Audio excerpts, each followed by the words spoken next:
ეროვნული თავდაცვის უმაღლესი კურსი ოფიციალურად გაიხსნა. კურსის პირველი დღე რეგიონულ და საერთაშორისო უსაფრთხოების სისტემასა და თანამედროვე გამოწვევებზე დისკუსიას დაეთმო. დისკუსიაში მონაწილეობა ესტონეთის პარლამენტის ეროვნული თავდაცვის კომიტეტის თავმჯდომარემ მიიღო. ხანეს ჰანსომ მსოფლიოში განვითარებულ მოვლენებთან დაკავშირებით ილაპარაკა და თანამედროვე გამოწვევებში რუსეთის ფაქტორიც მიმოიხილა.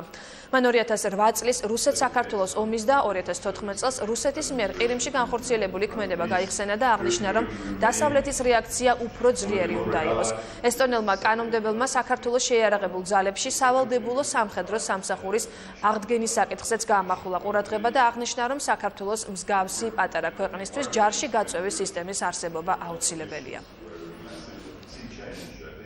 თავდაცვის ინსტიტუციური განვითარების ეს კურსი, რომელიც რამდენიმე დღის განმავლობაში ჩატარდება, არის შესანიშნავი შესაძლებლობა არა მხოლოდ თავდაცვის სამინისტროსთვის, არამედ სახელმწიფოს სხვა უწყების წარმომადგენლებისთვის გაეცნონ და უშუალოდ გაეზიარონ ის ინფორმაციის მოსაზრებები და ის ანალიტიკა, რაც ზოგადად ქვეყნის თავდაცვას და ქვეყნის თავდაცვასთან დაკავშირებულ არსებულ სტრატეგიულ სიტუაციას ახასიათებს. აღნიშნული კურსი მნიშვნელოვანია არა მარტო იმიტომ, რომ უსაფრთხოების საკითხებზეა საუბარი, მნიშვნელოვანია იმიტომ, რომ მონაწილეობას ვიღებთ სხვადასხვა უწყების წარმომადგენლები, არასამთავრობო სექტორის წარმომადგენლებთან ერთად და ჩვენთვის როგორც სამხედრო მოსამსახურისთვის მნიშვნელოვანია მათი მოსწრება, მათი კრიტიკა.